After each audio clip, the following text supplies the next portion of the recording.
Hey boys, welcome back to some more Nrl Supercoach. Is going to be the team list discussion here. We're going to go through the rest of the round one team list. We've obviously the standard Tuesday dropping of the rest of the round, basically. Obviously, it creates a little bit of havoc with the split round, but it's okay. It gave us footy a little bit earlier, which is great. And now it's only a couple days for the Thursday night game, which is the Broncos taking on the Sydney Roosters. Interesting game. Obviously, the Broncos surely are better than last year. The Roosters looking a little bit weaker, for sure. But let's go through the team list. Let's have a look at, obviously, Supercoach relevant players. So, the Roosters, Tedesco, Tupou, Marky Mark there in the centres with Rabbitohs. So, no Billy Smith. Obviously, he's tipped to come back in, well, they're saying round 2, round 3, but who knows with Billy Smith. Obviously, it creates a little bit of potential risk with a Rabbitohs pick, but at the end of the day, he's a cheapie starting centre with great base. You got to pick him. Let's be real. You got to pick him. If worst case scenario happens and Smith does come in for Toya, I mean, Billy Smith is only like $330K. So hopefully Toya can get a price rise before that happens regardless. But we'll see.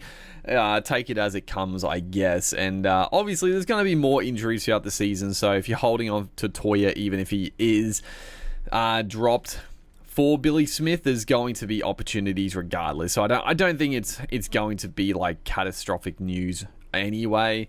Dom Young, Sanders Smith with Chad Townsend, Collins, Watson, Nafahu White, who I'm still keen on. I got to be honest, I'm still keen on Nafahu White. I get people's concerns with Lenu being suspended and what are the minutes going to look like when Lenu comes back, but I don't know. I'm a fan of Nafahu White.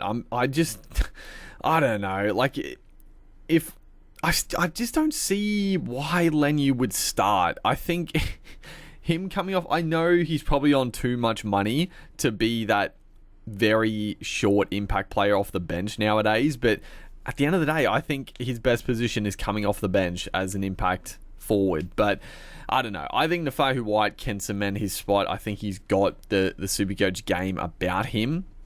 So I'm still keen. Obviously, it's good that he's starting a prop. You got Crichton, Radley, obviously, in the back row. And Nat Butcher is the lock. So no Sia Wong. It's sort of good in my mind because obviously if Sia Wong got the starting lock spot, it would have been so tempting to go Sia Wong. Starting lock, he's about low 300s to mid 300s, about there. Really tough not to go him. And again, I think he could be a bit of a trap just with minutes. So the fact he's not at starting lock, bit of a line through him. And honestly, I'm happy with that. Nafahu White's, he's a bit of a trap potential as well. So I'm glad I don't have the option to go both of them, which is fine. Zach Docker-Clay, the 14. Interesting. Sia Wong, Blake Steep, and Celesi Fekete. So interesting bench for sure. Personally, I think this bench is good for the early stage for Whites. I don't know if Fekete, the young kid, and Steep are going to play that many minutes. Sia Wong could come through the middle for sure. Zach Docker-Clay, I think, well, he's obviously a dummy half, so that interesting for Watson. I wouldn't be shocked, though. It might be a good thing for Watson because there's every chance Zach Docker-Clay comes on, spells Watson, and Watson doesn't go off. He actually goes to lock and plays more minutes as obviously a dangerous 13 role, which I think is probably better for his output. So I wouldn't be discouraged for going Watson. I'm still keen on Watson. I think I'm going to fade Watson, but obviously he is in the peripherals as an option for sure. But yeah, I don't think it's a bad thing necessarily. It's just the fact that Watson is going to work himself to the bone. So it's like, is he going to have the gas to go for 80 minutes? We'll see. Obviously, that's what Zach Docker-Clay is there for. So interesting with the minutes. The Broncos, it should be pretty stock standard. Well, I guess there's some big potential guys, which fucking I can't believe they're going to be named. But Reece Walsh, fullback. Cobbo Arthurs on the wing.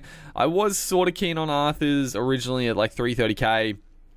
There's definitely some tries up for grabs on the wings for the Broncos, so I wouldn't be shocked if Arthurs goes on a bit of a run, but I don't know. I would just never really been confident playing Arthurs, so yeah, I've sort of faded Arthurs at this point.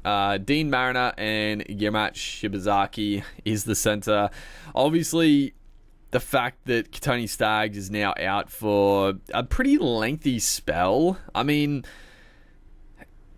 in my, like, I don't know. I'm pretty locked into now going Shibazaki as a cheapy center wing option. It's just like, yeah, he's pretty much like he was already, like, I don't know. I think personally, if Tony Staggs was fit, I think Dean Mariner gets the spot over Shibazaki. I think he fucking should have.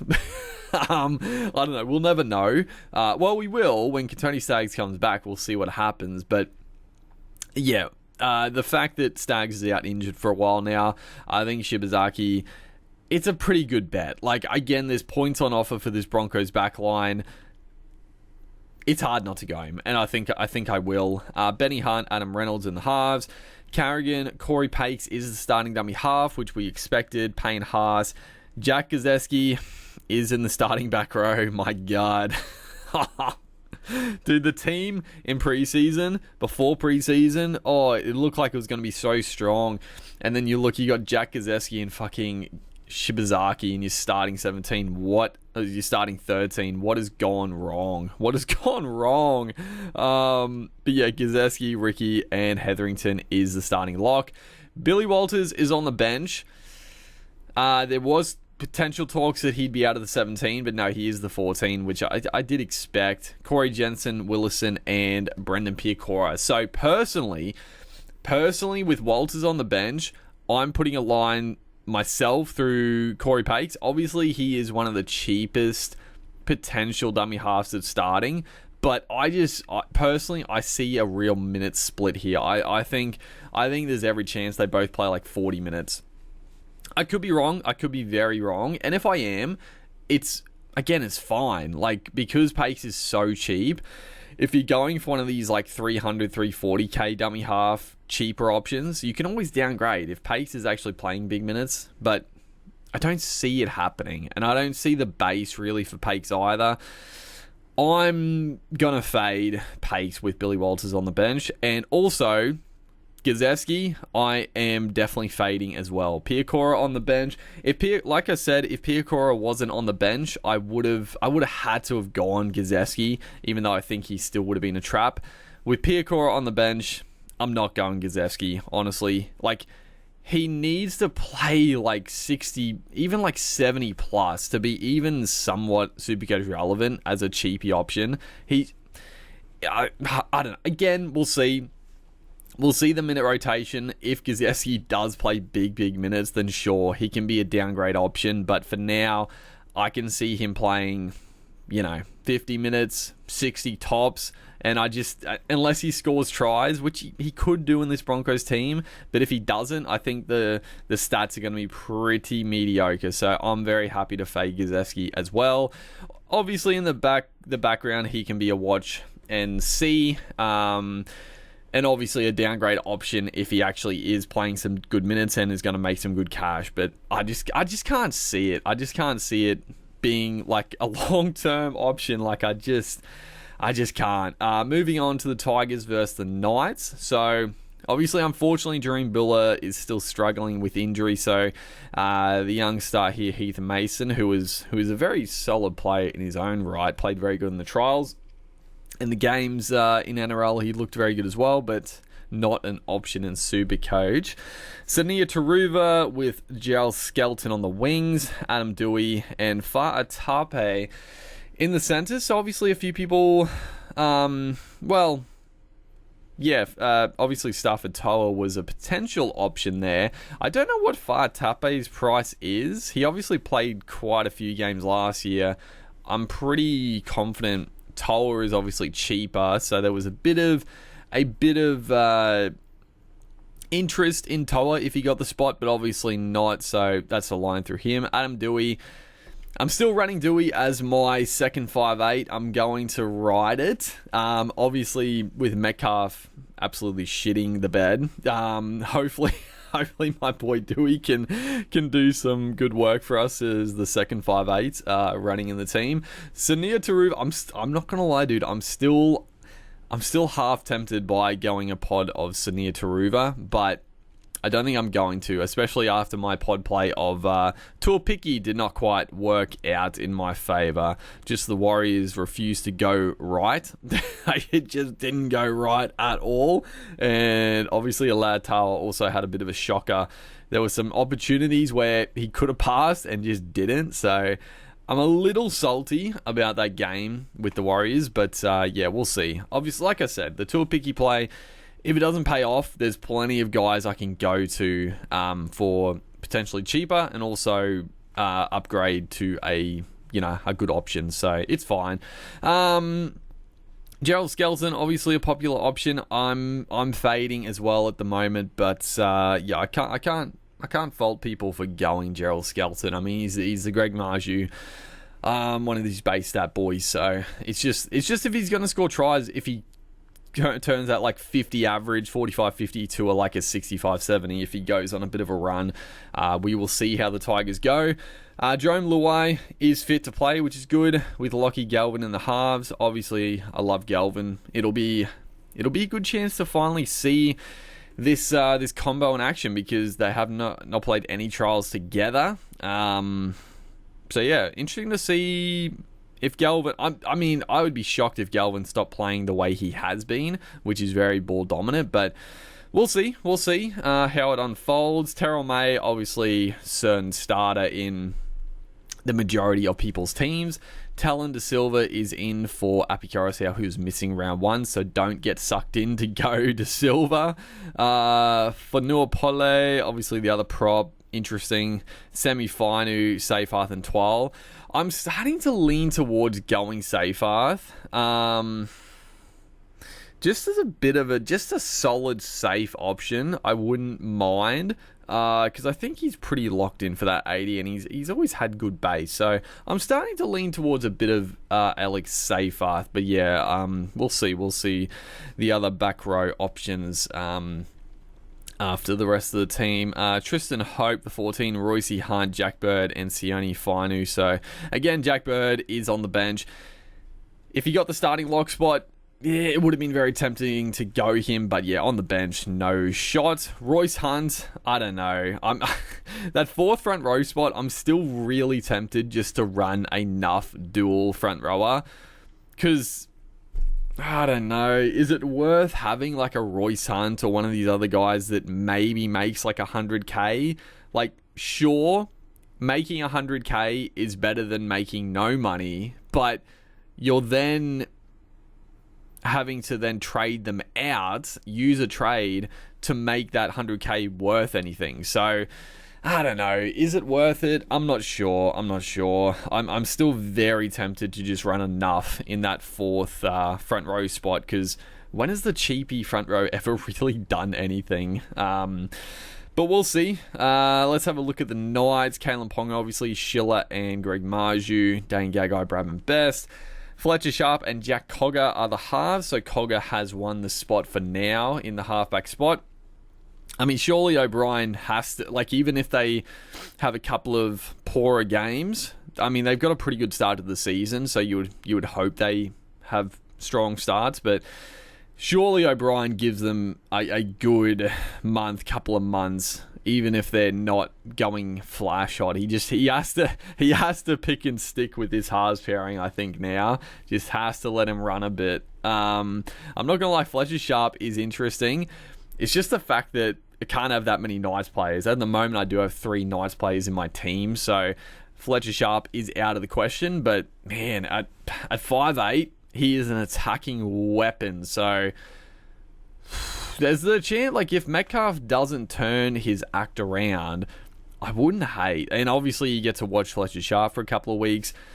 An upgrade to Fletcher Sharp could be a sneaky little play in a couple of weeks. But we'll see. Obviously, Metcalf, I really fucking hope tomorrow Martin comes back into that side with Metcalf. But, that's another discussion there.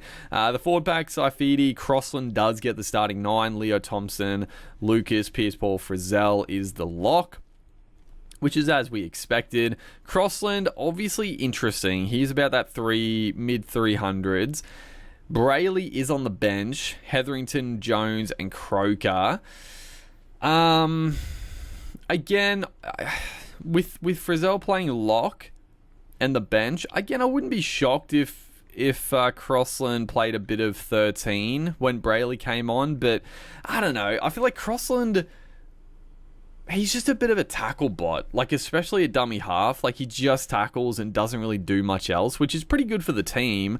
He's not trying to overplay his hand or anything. But for Supercoach purposes, he really needs to play big minutes, because I think he averaged like, I feel like he averaged like mid 50 to high 50 minutes last year and still only averaged about 30 odd points. So yeah, I'm a bit off Crossland as well. If there was no Brayley on the bench and Crossland was looking like 80 minutes, then yeah, absolutely. I think I would go him as that very safe, solid option. But Brayley there, I mean, he obviously has to come on. There's no reason for Brayley to sit on the bench for no reason. But yeah, not much else doing. Obviously, Marju, he is in my team for now.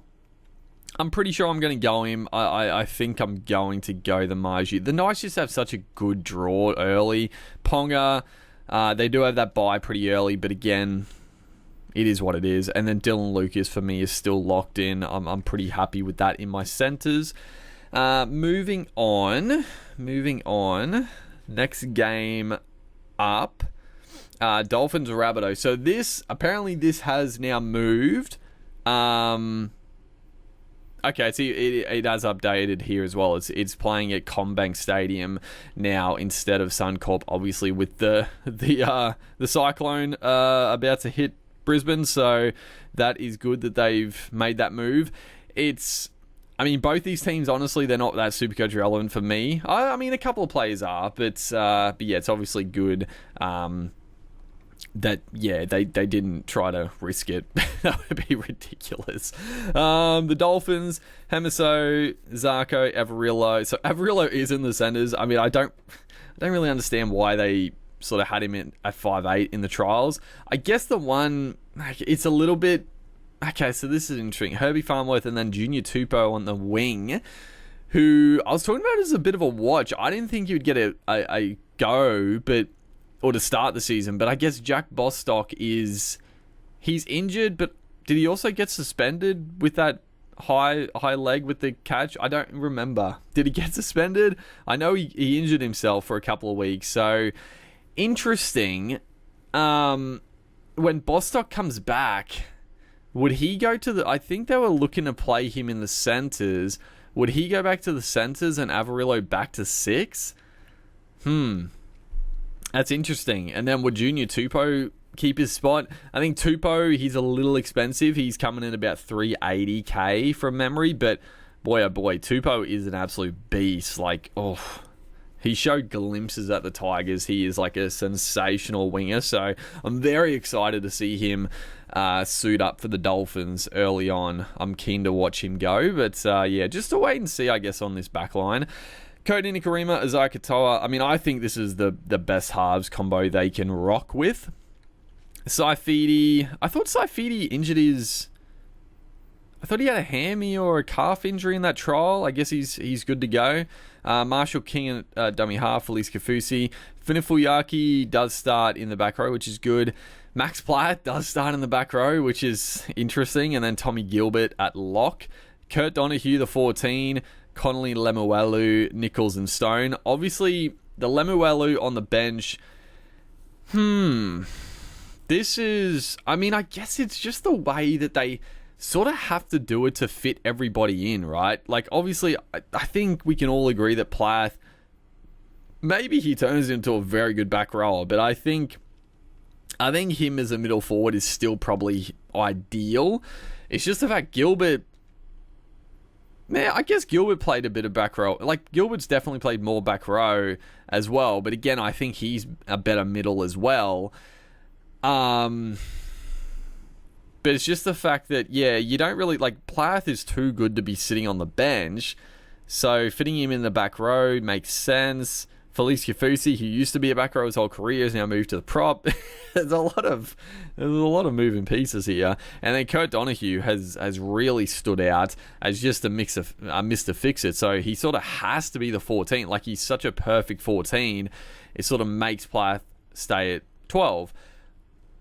I was going to say Connolly Lemuelu on the bench is bad for Fini Fuiaki. But honestly, the more I look at it, I'm like, I can see a world where Gilbert's obviously not going to play 80 minutes, right? So I think Gilbert has his stint, and then when he goes off, I would assume Max Plath would shift to the middle, and Connolly Lemuelu would come on and play in the back row. That would be my prediction. Now, that may not happen because you've obviously got, well... Nichols obviously replaces... you know what? I mean, I was going to say Stone could come on at lock, but nah, Stone and Nichols would go on and replace the props. And then, yeah, I honestly think Plath would play lock, and then Gilbert would be off the field for a spell. I think Finifuiaki is probably more likely now to play 80 minutes. So, I did have Finifuiaki in my team. And I think I'm gonna ride it. I think I'm gonna ride it with Finifuiaki. He does have upside. The base is a little lacking, but he is a powerhouse. Like, he is an absolute powerhouse. I really hope... Well, I mean, honestly, Katoa and Nikorima use their back rows pretty well. So, I don't really mind what side he's on. So, you know what? Looking at that side, I can see that rotation happening. Obviously, there's a chance that Lemuelu just goes on for... Finifuiaki, but I don't see that. I just think it makes much more sense that Plath would play at lock, Gilbert go off, and Lemuelu go to the back row. But we'll see. I guess then there's the chance that Finifuiaki could come off late in the game when Gilbert's had his spell, and then they shuffle it again. But Wayne, I think he's worth the risk. The Rabbits, so Jai Gray at fullback, Isaiah Tass is the winger with Ty Munro, Jack White, and Campbell Graham is the centre. So this is... it's a little annoying because I didn't think Campbell Graham was going to be fit. If I knew he was going to be fit, I probably wouldn't have gone Tuapiki. I think I would have stuck with Campbell Graham for the price. But again, it's fine. Like, the Campbell Graham's probably like 50k more than Tuapiki. So if Tuapiki doesn't go on a bit of a roll and Graham looks good, then yeah, before price rises, I can easily just sort of sideways Tuapiki to Graham. So it's fine. Took the punt on Tuapiki. It's still not dead and buried, but yeah, there's definitely some good options. Cody Walker is fit, which is great. Honestly, like Cody Walker is not my favorite player. Like, he's a bit annoying, but I do love watching him play. So I'm very excited that he is fit for this game. I was hoping he would be. Jamie Humphries at 7. Honestly, like, it looks a pretty exciting halves pairing. Cody Walker and Jamie Humphries. I'm pretty excited for that halves. Obviously, you got Lewis Dodd suspended for round 1, so I wouldn't be going Humphries. I'm sure some people will be tempted. I just can't, like... I think if Dodd is back, I would assume Dodd will come back at 7 and Humphries go to 14, would be my guess. Sean Kepi, Dave Mwale, Pete Mamazoulis at dummy half. Kalamatangi Arrow is fit as well and playing in the back row. And Lockie Hubner gets the starting lock role. Boy, oh boy, that's a big inclusion. I mean, he played well in the trials. He got the gig. And, yes, so James Sullivan, 14. Saliva Havili, Talis Duncan, and Tavita Totola is also fit, apparently. I thought he was probably not going to be right to go. He's at a good price, but, yeah, not starting. I wouldn't be going Tavita Totola. So Talis Duncan I genuinely, I don't understand this. Like, the coaches obviously know more than me, but, like, Duncan looks like he's a bit of a Cameron Murray clone, right? Like, he looks like a middle forward, a perfect lock. I don't understand why he's like, he was playing in the back row in the trials, and it seemed like he was going to get the spot with Kalamatangi, but obviously Arrow's fit, so Arrow gets the spot, and they still don't want to start Tellers Duncan, so now Lockie Hubner starts. So, I mean, honestly, with Hubner starting at lock, it's hard not to just go him. Like, he's bottom dollar or close to bottom dollar. I think he's obviously one of Wayne Bennett's boys. He's come over from the Dolphins, so I'm probably gonna go him. I'll definitely keep an eye out just in case it's a late switch. I wouldn't be shocked if like a Duncan comes in late and Hubner goes back to the bench or something. So I'll just keep an eye on like late mail for this game. But I think at the price, you have to take the punt on Hubner with him starting. I think that's it's hard to pass up. The other big talking point, obviously, Mamazoulis. I still don't know who I'm going with my second dummy half. I don't know. Mamazoulis is probably, at the moment, he's my pick, I think. But, so Sullivan on the bench, like, I mean, defensively, I don't think he's really strong enough to play big minutes at dummy half. Havili could spell Mamazoulis, but then, like I said, when Dodd comes back from suspension, there's every chance Humphreys goes to 14, and I think Humphreys could spell Mamazoulis for pretty big minutes. So, dude, I don't know. Honestly, I don't know what I'm thinking yet with the second dummy half. I don't know. Mamazoulis, but I think out of a lot of the other dummy halves, he does have pretty good base. Like, he does like to run the ball. He gets in and makes his tackles, so I don't mind the idea of starting Pete, but yeah, we'll see. I'm really uncertain with the second cheapy dummy half because I'm still obviously locked in for Sand and Smith. Moving on to the Dragons and the Bulldogs. Let's have a look-see here. Clint Gutherson, the captain, Matt Feeney, Sully, Holmes, and Tui Pilotu gets the wing spot. No Fainu, or Finau, I think they're pronouncing it. But no Finau. He did cop a knock, so whether or not he just is not favoured over Tui Pilotu, or he maybe is out with that head knock still, we don't know yet, or I don't know yet. But yeah, Tui Pilotu gets the spot. Unfortunately, but I don't, well, I mean, if he got the spot for now, I probably would have gone him. But I think there's still good. There's still cheapy options. I think there's enough that I didn't need him to play. Kyle Flanagan, Ilias, Couchman, who's been catching a little interest. I just think there's better value. My boy fucking Lindsay Smith, dude. Oh, he was so good. I'm a little bit it's the funny thing about it, like I'm a little annoyed I didn't go with him, but at the same time I'm not that annoyed. Like, Corey Horsburgh was massive. I think Terrell May will be massive. So it was like I was always going to start Terrell May and Horsburgh. It was just the fact, like, spending another 500k on the front row as my third front rower, and it's just annoying that these games happened earlier, because at the moment I've still got like 400k in the bank. I'm still like waiting to see if I'm going to upgrade my dummy half, upgrade a second rower. But if it came down to it, where we had all these cheapies good to go and like other players of value, there were every chance.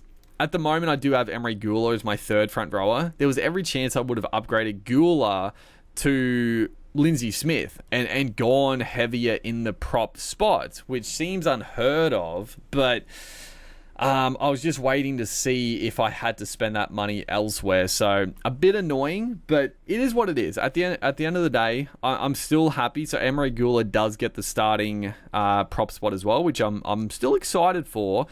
I think it probably locks him in for my third front row spot at like he's like 330k. Luciano Leilua, Jaden Sewer, Jack DeBellin, Jacob Little on the bench, which is obviously good for the props. Ryan Couchman, Fatala Mariner, and Hamish Stewart round out the bench. So no, the cheapie Tonga there. Some people were keen. Again, he was going to be that guy that makes like no money, so I don't know why people were that keen on him, but it is what it is.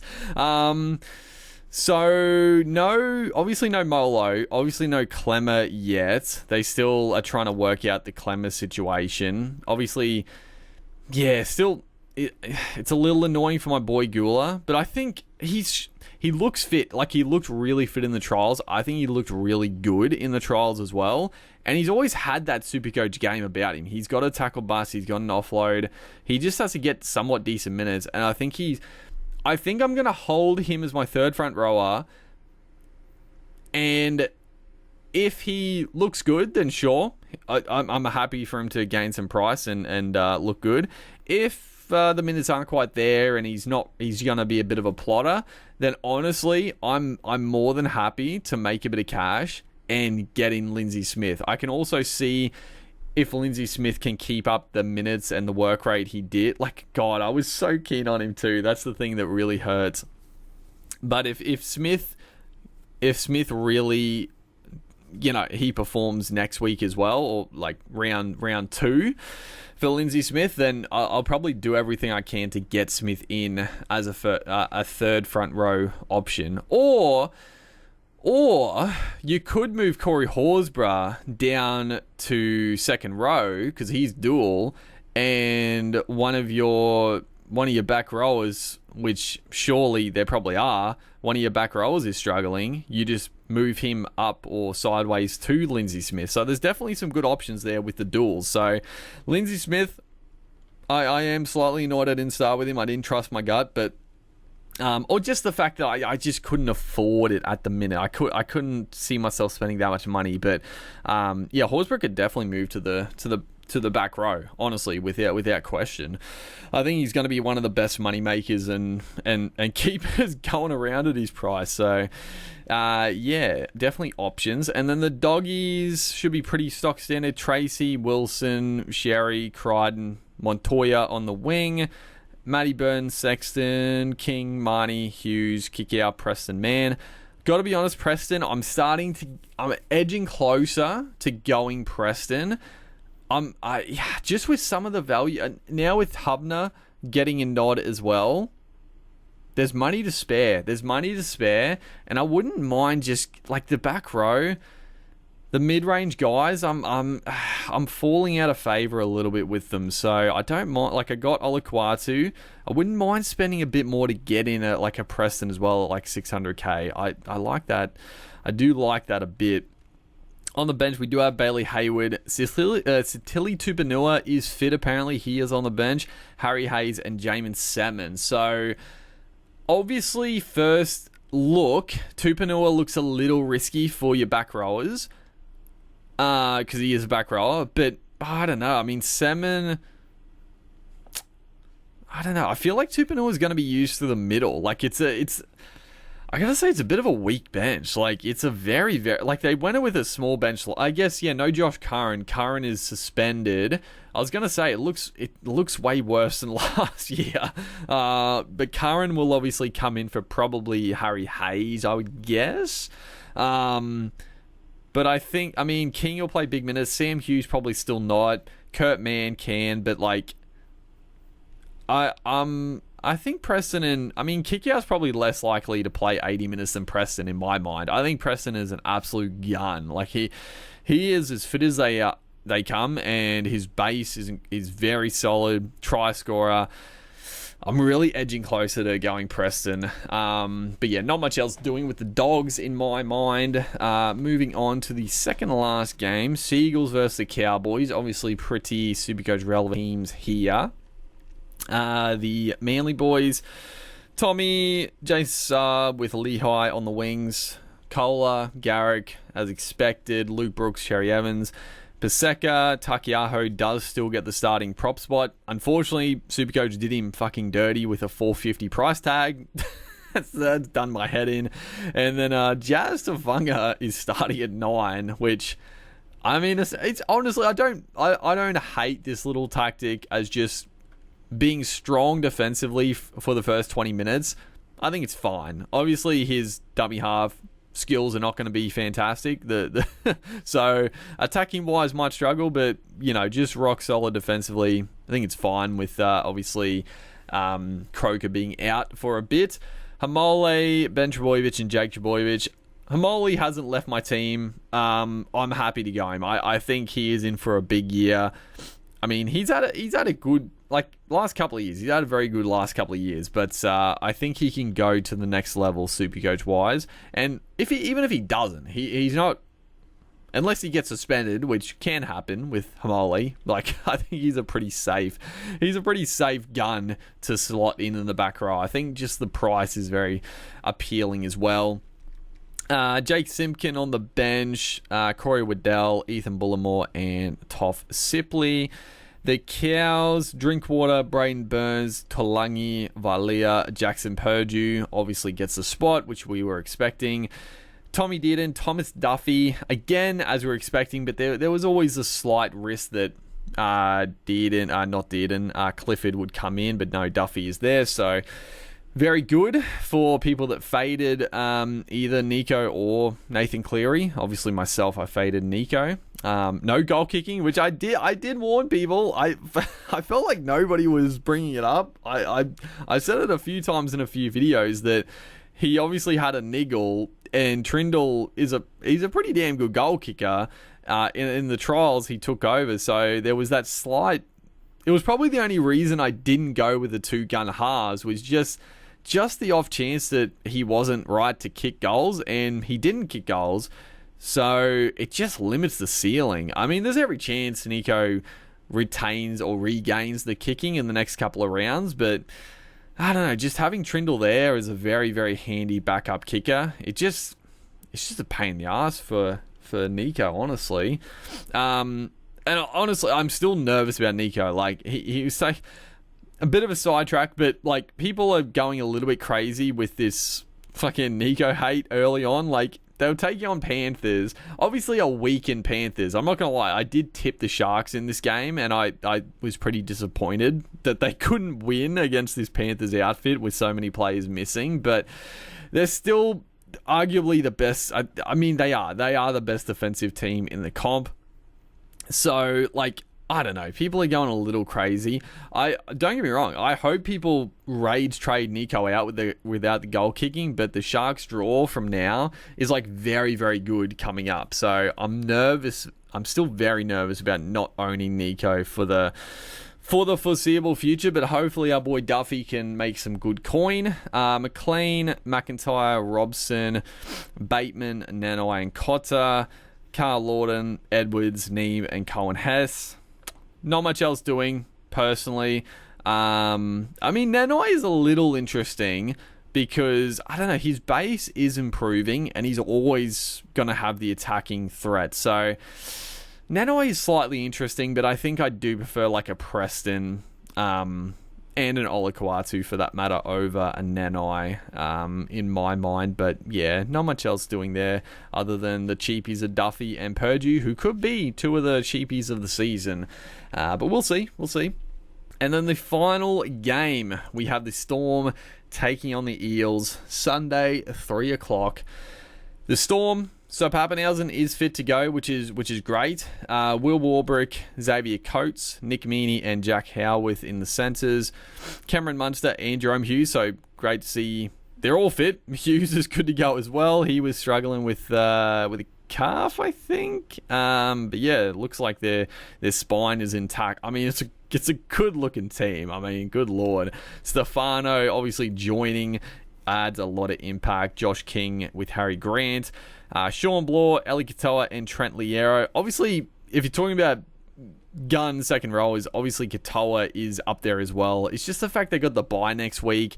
It's very similar to a Dave Fafita type situation. I don't know. Something about a bye in the first 3 weeks is it's just yuck. So I'm happy to not spend the big bucks on a Eli Katoa early and hope that maybe his price can drop. But I don't know. We'll see. He's so good, though. He's so good.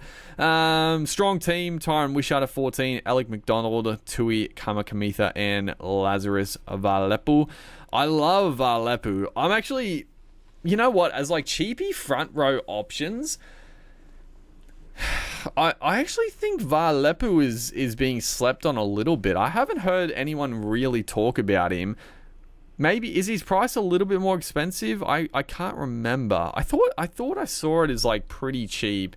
But he's if you didn't want to go for that nuff, if Valepu is that like cheap price, again he might be a little bit more expensive. I don't remember.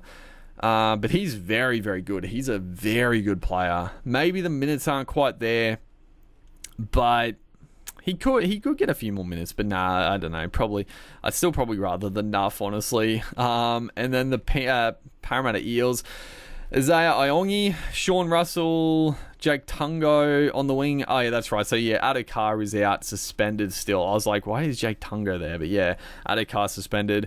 Will Penasini, Zach Lomax, Dylan Brown, Ronald Volkman at 7. So, I did see on Twitter that, yeah, Mitch Moses is out. Not good. Not good for the Eels at all. I mean, Ronald Volkman showed that he has the potential to play some good footy. Well, I say that. They looked great in the first trial. The second trial, not so much. So, taking on the Storm, yeah, you're getting thrown straight into the furnace with this one, Volkman. But we'll see how he goes. Obviously, it changes a lot. I mean, I'm still very happy to go Iongi as my third fullback cheapy option. Obviously not great that Moses is out. I'm not expecting a lot from Iongi in this one, but yeah, we'll see. Joe Offengawi, Junior Polo, the front row. Brennan Hands, the starting dummy half. Jack Williams in the back row with Kelma Tulangi and Jermaine Hopgood at lock. So Jack Williams at second row. Interesting. Very interesting. Riley Smith, the young upstart, looks quite the player at 14. So that... I think that rules out Brendan Hands for me. I think Brendan Hands needed big minutes to be relevant. Riley Smith... I mean, it could be a very similar case to the Owen Paddy, Tommy Starling. I'm a little... I was keen on Tommy Starling, and he looked damn good too. He looked really good, but just with the early games, I just didn't want to risk it, dude. But yeah, I obviously didn't go Starling. But there is a chance that Hands still plays big minutes, and Riley Smith is eased into it, but... I think Hands just offers so little out of dummy half. He has to play big minutes. So, I don't know. Is it a line through him? Maybe. Matt Dury, Ryan Madison, and Charlie Geimer. So, yeah, obviously no Josh Papali'i on the bench, which people thought maybe would happen. No, obviously Sean Lane's out injured. Bryce Cartwright is not in the extended at all, so he's apparently like really out of favour. Charlie Geimer is interesting. I mean Geimer, I think he's around 230k as well. I don't mind him. He could be another pretty good cheapy option, because just looking at Matt Dury is not a middle. Fuck, I don't know. I gotta be honest. This is the guy where I was talking about Preston with Moses being out. I think I'm gonna fade Tulangi. I think I'm gonna spend a bit of cash and get Kelma Tulangi up to Jacob Preston. I personally with Moses being out, I really don't like it. I don't know. And also, Dury on the bench, he's a back rower. He could easily come in for Tulangi. I don't know what's going on with Jack. Is Jack Williams going to play 80 minutes in the back row? I don't know. I don't know what's going on. Very interesting team list, but I think I'm leaning against Tulangi now. And again, if he comes out and still kills it, he's an easy sort of downgrade option or sideways mover if you wanted to bring him in. But I don't know. I've gone off him. I have gone off him. If Moses was playing, I'd probably still just take the punt. I'd take the punt, ride a bad score against the Storm. It is what it is. And hope that he plays like half good, that he keeps the spot. But yeah, without Moses, I'm against it a little bit. So that's the team list discussion. I'll obviously be back in the next day or two. Well, I have to be pretty soon, obviously, with the final round one preview. We'll go through the rest of the team. We'll go through my changes, captain, vice captain, all that good stuff in the lead up to the Thursday night game. So hopefully, guys are enjoying the content. Make sure to like and comment. I'll see you guys in the next one.